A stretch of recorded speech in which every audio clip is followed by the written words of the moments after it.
শুরু করছি পরম করুণাময় আল্লাহর নামে। হে বিশ্বদরদী, আজ আমি আবারও খুবই গুরুত্বপূর্ণ একটি আলোচনা নিয়ে আসলাম আপনাদের সামনে, অর্থাৎ সূরা কাউসারের গভীর তাৎপর্য নিয়ে কথা বলবো। আশা করি আপনারা মনোযোগ সহকারে শুনবেন। দেখুন দরদী, প্রথমে আপনাকে সূরা কাউসারের রূপক অর্থটি জানতে হবে, তবেই এর গভীরে প্রবেশ করতে পারবেন। আপনি যদি অন্তত বাঙালি হয়ে থাকেন তবে বাংলা অর্থটি ভালো করে জেনে নেবেন। দেখুন দরদী, মহান আল্লাহ বলেন, ইন্না আ'তাইনাকাল কাউসার, অর্থ নিশ্চয় আমরা তোমাকে কাউসার দান করেছি, অর্থাৎ আবে হায়াত দান করেছি, যাকে আমরা সাধারণভাবে বুঝি হাউজে কাউসার, যা আমরা ছোটবেলা থেকে মোল্লাদের মুখে শুনে এসেছি যে জান্নাতে নাকি মহান আল্লাহ আমাদেরকে হাউজে কাউসারের পানি পান করাবেন, যেই পানি পান করলে কখনো আমাদের আর পিপাসা লাগবে না। সেই আবে হায়াতের পানি তিনি একমাত্র জান্নাতীদেরকে পান করাবেন। এবার আপনারা একবার ভালো করে মনের সাথে সঠিক সিদ্ধান্ত নিয়ে ভাবুন তো দরদী, এখানে আপনার মুখ দিয়ে তো মহান আল্লাহ এ কথা বাহির করাচ্ছে। আপনি কাকে বলছেন যে নিশ্চয় আমরা আপনাকে আবে হায়াত দান করেছি? এখানে যদি আপনি ভালো করে না বুঝে বলেন তাহলে তো আপনি শিরিক করতেছেন। আপনি যদি বলেন যে আমার মহান আল্লাহ মহানবী সাল্লাল্লাহু আলাইহি সাল্লামকে এ কথা বলেছিল, তাহলে আপনার পর্যন্ত কেন আসলো এই আয়াত? দেখুন দরদী, পবিত্র কোরআনের প্রত্যেকটি আয়াত আপনার সাপেক্ষে নাজিল হয়েছে। আপনি কেবল গভীরভাবে পর্যবেক্ষণ করেন না, তাই আপনি বুঝতে অক্ষম। দেখুন দরদী, এই আয়াতে মহান স্রষ্টা কাকে বলছে? এখানে আল্লাহকে। আর আপনি কে? কারণ আপনার ভিতর থেকে তো আল্লাহ কথা বলছে, আপনি তো নিজে মুখে প্রকাশ করছেন। তাহলে আপনি কি আল্লাহ হলেন? নাউজুবিল্লাহ, কখনো না। কিন্তু আপনি আল্লাহ থেকে আলাদা নন। যদি ভাবেন আপনি আলাদা, আল্লাহ আলাদা, এটাই হবে শিরিক।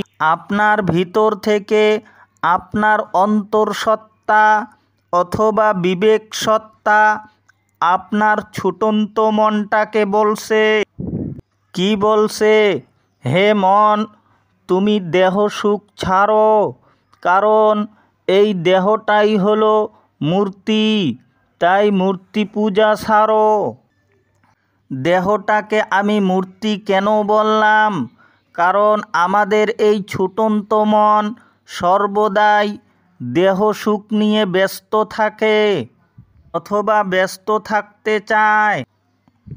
সেটা হতে পারে নারীতে, বাড়িতে, গাড়িতে এবং বিভিন্ন রকমের সুখ শান্তিতে ইত্যাদি। এই দেহ সুখ ছাড়তে এখানে মহান সত্তা আমার আপনার বিবেক হয়ে বলল যে নিশ্চয় আমরা আপনাকে হাউজে কাউসার দান করেছি, অর্থাৎ অমৃত সুধা বাণী দান করেছি। এই অমৃত সুধা বাণী কি? যেটাকে আমরা আবে হায়াত বলি, যেটা পান করলে মানুষ অমর হতে পারে অথবা অনন্ত জীবন লাভ করতে পারে, কিংবা শান্তির আবাসস্থলে পৌঁছে যেতে পারে। সেটাই হলো পবিত্র কোরআনের গভীর থেকে গভীরতম নির্যাস, যা মানুষ বুঝতে পারলে তার আর জীবনে কখনো পিপাসা লাগবে না এবং সে চাওয়া পাওয়া থেকে চিরদিনের জন্য বেঁচে গেল। এবার যখন আপনি হাউজে কাউসারের অধিকারী হলেন, অর্থাৎ যে অমৃত সুধা বাণী পান করে আপনি চিরদিনের জন্য চাওয়া পাওয়া থেকে মুক্ত হলেন, এবার আপনার উপর মহান আল্লাহর পক্ষ থেকে আদেশ আসলো। মহান আল্লাহ বলেন, ফাসাল্লি লিরাব্বিকা ওয়ানহার, অর্থ অতএব আপনি সালাত প্রতিষ্ঠা করুন এবং কুরবানি করুন আপনার রবের জন্য।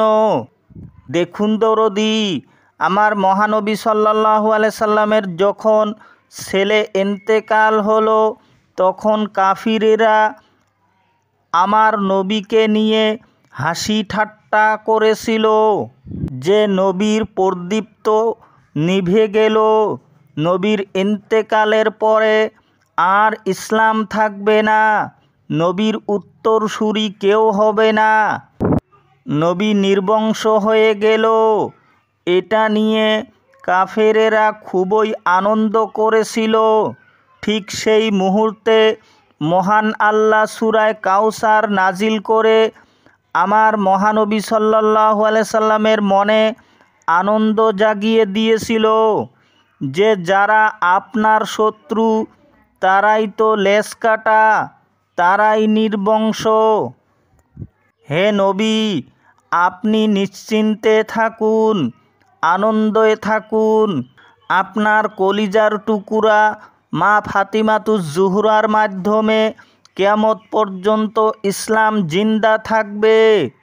এই ছোট্ট একটি সূরার মাধ্যমে মহান আল্লাহ আমাদেরকে এটাই মেসেজ দিয়েছেন। হে দরদি, আপনাদের কাছে আমার রিকোয়েস্ট থাকলো, যদি আপনারা আমার চ্যানেলে নতুন এসে থাকেন তবে আপনারা দয়া করে আমার চ্যানেলটিকে সাবস্ক্রাইব করে নেবেন। আর যারা আগে থেকেই চ্যানেলটিকে সাবস্ক্রাইব করেছেন তাদেরকে জানাই আমার আন্তরিক শুভেচ্ছা। আপনারা ভালো থাকুন, সুস্থ থাকুন। আপনাদের সকলের মঙ্গল কামনা করি আমার কথা শেষ করছি। খোদা হাফিজ।